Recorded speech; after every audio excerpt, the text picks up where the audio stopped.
Joining me by phone today, it's Russ Ballard, a legendary rocker. Hey, Russ, how you doing? Yeah, I'm great, thanks, Mike. Yeah.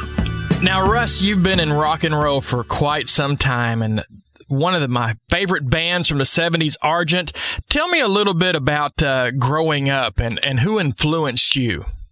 Well, it was mainly Americans, actually. It was that whole rock invasion, like the Elvis and Little Richard, Eddie Cochran, Jerry Lee Lewis. They were the ones that floated my boat, as they say. All those people, really. I even like I like Nat King Cole as well, but it's mainly the rockers as I was growing up, and the guitar players that played, Scotty Moore, James Burton, Cliff Gallup, who played for Gene Vincent, Well, you're a rocker, that's for sure. You play guitar and sing. Yeah. I mean, I just loved it. I couldn't get enough, Mike. I couldn't get enough of listening to stuff, So you started at an early age. About how old did you take up music?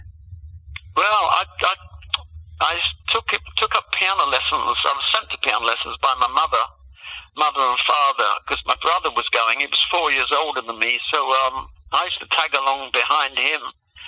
And I studied. I didn't really want to do it. I mean, I could always pick out tunes on the piano myself. But they insisted that I should go and learn the piano. My dad played the piano. My dad played the drums. My mum was a dancer. And my uncles played, so I'm surrounded by music. And I wanted a guitar when I got to 12. It was the guitar I really wanted,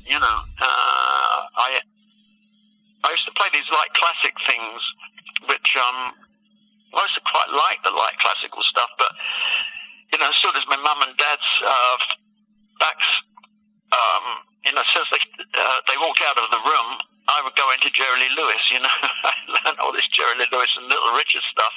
So I could play boogie. I could play, all this, a lot of the boogie woogie things like Fats Domino used to play.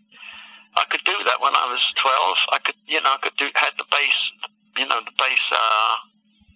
bass hand I could play, and then I learned all that stuff, and I couldn't get enough of it, as I said before. Well, growing up, I played bass guitar, and you were in a band, Argent, and one of my favorite bass players, Jim Rodford, played with you in Argent. Great player. He's definitely missed. Tell me a little bit about playing with Jim and these other musicians. How did that come about with Argent? Well, with Jim, I first saw Jim in 1967 or 68. He was playing in a soul band, a really good soul band. They had an American singer called Lucas. He was a GI over here, stationed over here, and he was kind of James Brown, used to tear around the stage. He was really, really a great performer. And they did that whole James Brown show. And I remember with Bob Henrik, we played at a place called Boston Gliderdrome, which was a big kind of hangar, and they must have had 6 rooms with 6 different bands playing in this huge place. And I remember standing at the back watching Lucas and the Mike Cotton Sound. They were called Lucas and the Mike Cotton Sound, and they had this little bass player. It was in the middle of the stage playing, and I said to Bob, "This bass player's amazing," And he said, "Yeah, I've just been listening to him." I said, "He's an amazing player," And when they came off stage, we were talking to them in the dressing room, and he happened to say that he was Rod Argent's cousin, funnily enough. And I already knew Rod Argent because he lived in St Albans. We lived in Hertfordshire as well, so we were only 20 minutes away from the Zombies. That's where the Zombies came from, and we used to do television shows together. Because when I was 16, I was with Adam Faith, with Bob Henrik. We were together in the Roulettes with Adam Faith. So we used to share dressing rooms, at the BBC sometimes, and we used to talk. And we ended up playing soccer together. This is before we ever joined the band. And then when Rod disbanded the Zombies, he asked Bob Henrik and myself if we'd like to. He said, "I want to start this new band, and I want to, use my cousin on the bass, and that was Jim. He wanted Bob and myself to be in the band, so that's how we got together. Well, Argent definitely had a great chemistry, and you wrote lots of great songs with Argent and alone, and many bands have covered your music over the years. Who's your favorite to work with? Which band did you like to work with the best? Well, I guess Argent probably had that special. I mean, Rod was a great keyboard player. I mean, Jim was a great bass player. Bob was a great drummer. I guess they sort of took it more seriously than the Roulettes. You know what I mean? I think they were more serious. I mean, I was in a band called Unit 4+2 as well for a time. Bob and I were in Unit 4+2. They did a song called Concrete and Clay that was number 1 here, and I think it was a hit in America, top 20 hit in America too. In fact, there were 2 versions in the top 20 in America in 1965. But we played on the record. We weren't in the band until because they were a quartet, and they didn't have a bass player or a drummer, and they didn't have a guitar player, a lead guitar player. So when it came to getting a record contract, they needed a guitar player, and they needed a drummer, and they got in touch with Bob and me and asked if we'd play on the record, which we did. And when the Roulette split, we joined Unit 4 on the road. We went on the road with them, and one day Rod Argent came to see us play somewhere, a long way from home. You know, he was with Chris White from the Zombies, and I thought, what are they doing here? Well, why have they come? They come here, and they said, oh, we were just passing, and it was about 2 hours away. You know, but they came to see us to watch us, and you know, that was on a Saturday night. And on the Monday, Rod phoned and said, would you be in the band? I'm going to form this band. Would you be in the band? And I said, yeah, you know, and that was it. Well, you wrote a lot of great songs for Argent, but over the years, other bands have covered your songs too. Let me ask you a question. Yeah. What's your favorite cover of one of your songs? I guess the best, Three Dog Night did a great version of Liar. That's the way we should have done it, I guess, but we were trying to do it like an authentic blues thing, you know, without drums, just guitar.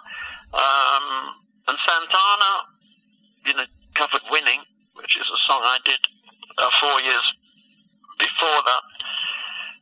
Rainbow did a great version of Since You've Been Gone. That was a really good version. Yours is better. Do you think so? I do. You add the doo-doo. You had the do-do-do-to-do's. And yeah. I like no that. one else did that, fun enough. No, I like that. Yeah, I thought it was quite good, yeah. I like Rainbow. I do. I liked them with even Ronnie James Dio singing with those guys. But your cover of Since You've Been Gone, you did the original, and you did it best. Oh, that's nice of you, Mike. That's really nice of you, boy. Other bands who did many covers, well, Kiss, they took some of your... Oh, yeah, they did a great version of Dog Day Rock and Roll to You. Yeah, they did a really good... They did the version, really, that I think it should have been that tempo. I think it should have been faster, you know. Rod and Jim wanted it slower, but I like that up-tempo. When I heard Kiss's version, I thought, yeah, I think they got it right, that tempo... And they, you know, because it's much more of a rock spirit, you know. Well, with the faster tempo with Argent, it would have been very hard for Jim to lay that bass down that quick. Gene, and he's a great performer, but he, when it comes to bass, Jim was hands down technical.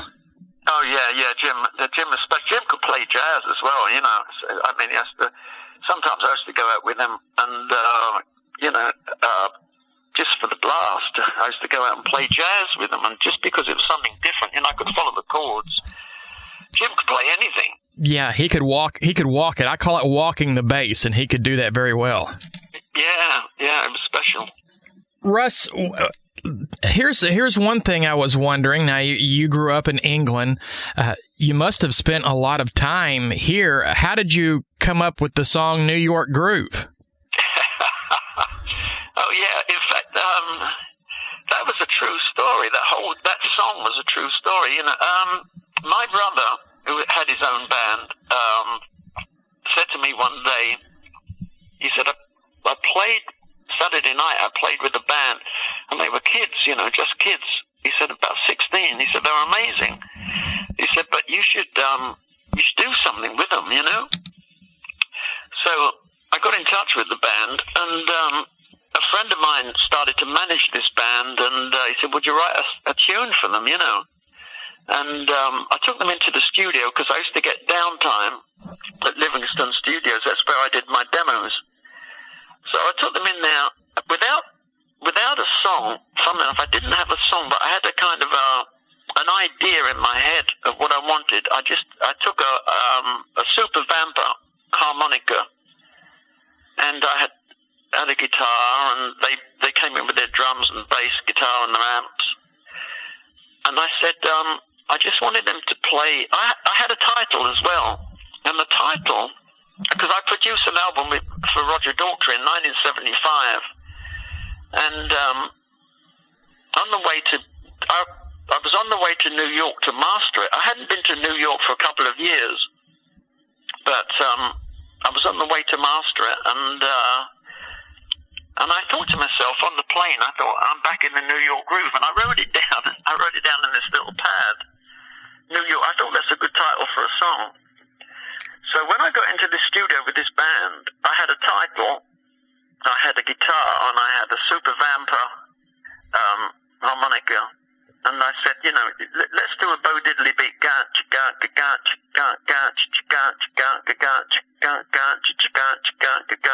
that kind of feel, and they've struck it, and I've said, right, E, now do a B, now A, made it up as we went along, now back to E, now we need something here.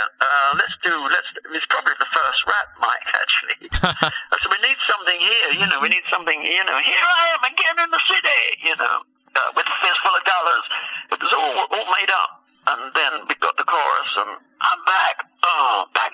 I was trying to make it punky, and trying to make it slutty, you know what I mean? That kind of very, the punky thing. Before, actually, it's 1975. So this was a long time ago. Anyway, it came out pretty well, and we got them signed to Bell Records here. It was before Arista, I think it was Bell Records then. And it got to number 7 here. That was 1975. And this band, they looked great, but they were really, really young. I guess they looked really, really poppy. But it was covered 4 years. Strange enough, when Kiss did all their solo albums, they did 4 solo albums all together, and Ace Frehley chose that, he recorded that one. That was the one that became the hit in America, and of course it suited him. He had the feel, he had the New York feel, and he made it really kind of punky. He did that song Justice, and I also like the version Sweet did in 2012.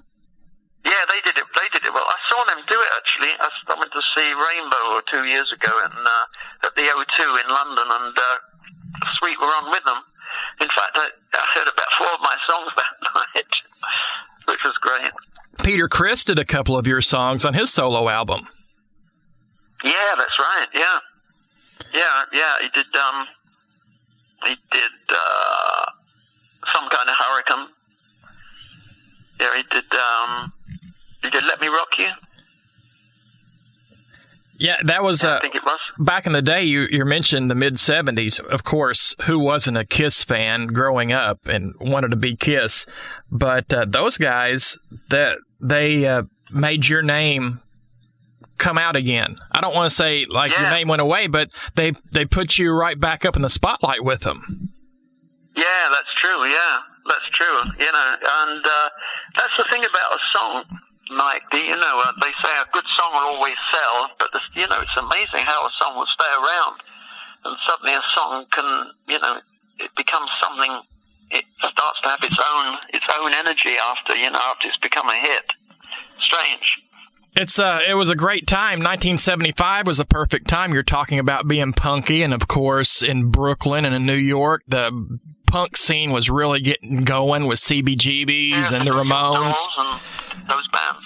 I play those guys. I do radio, but I have a punk rock show as well, and I play those guys often. I play more from the 70s than I do any.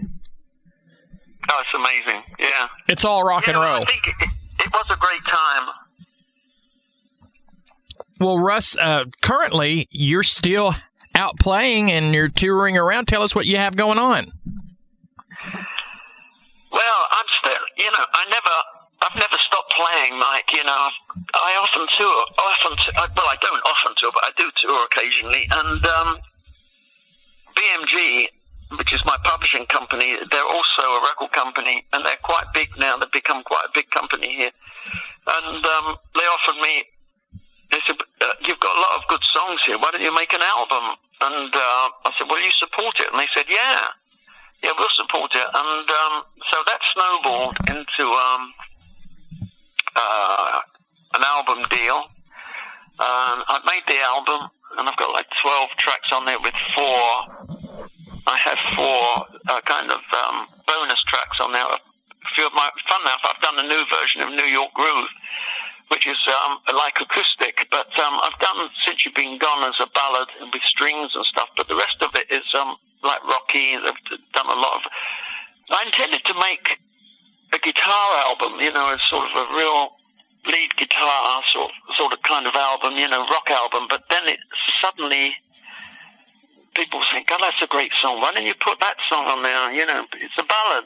Yeah, but it's a great song. So then I put a ballad on there. Then I put, then I found another rock and roll song, then another ballad. So it's turned out to be, I'm very happy with it. And it's called, it's going to be called It's Good to Be Here. That's going to come out in January, I believe. They intend to put it out in January. It's called It's Good to Be Here. And it is. If you do music, it is good to be here anyway, Life makes sense. Over the years, here's one thing I've noticed just watching videos and recent photos of yourself. You have the same guitar. Yeah, I still have that guitar, and it's still, I had it stripped down and rebuilt. It looks the same. It still looks like a mess, but it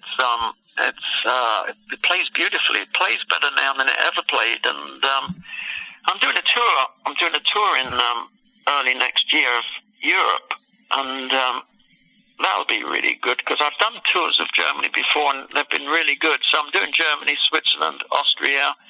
I'm doing Holland, Belgium, and then I'm going to do an English tour about a month later. So that would be great, and Bob's doing it with me. Bob Henritt's doing it with me. That would be nice. Well, let's say there's somebody out there who's probably younger than me, which most people are, and they want to know more about Russ Ballard and his music. Where can they go find out? Well, if they want to go, I have a newsletter. And there's a newsletter that comes out every month, and I put a lot of stuff in the newsletter about, about life and about my life of a musician and growing up, and basically my philosophy on life, and talk about music, talk about history of what I've done and what I'm listening to, everything. And it's called, I think it's Russ.the-news. It's a newsletter. If you put in Russ Ballard News, it's run by a girl called Sue Robinson, and I'm on Facebook, Russ Ballard Facebook. That's run by a girl called Carol Williams. I mean, they're great people. I'm surrounded by great people, Mike. And I have a website by a guy called, who's German, Sven Kramer. Sven Kramer. That's Russ Ballard Music. So I'm still into it the same as ever I was, Mike, and I love it just the same. It shows. The same as when I was 16. It shows. I found you on Facebook. Social media is great for that. Yeah, I mean, there's some good things, there's a lot more good and a lot more bad, but there's a lot more good than there used to be. Right. And there's a lot more, sadly, there's more bad as well, but the good's really good. Yeah, we just have to ignore the bad and take the good. Yeah, exactly. Russ, we appreciate you calling in today, and I know you took some time out of your busy schedule. You've been busy lately, and I want you to tell Sue thanks for hooking this up as well. Yeah, I will. Yeah, it's great. I meant to make more contact. I know I made contact with you, and it's a pleasure chatting to you, Mike. All right, Russ, we appreciate it. All the very best to you.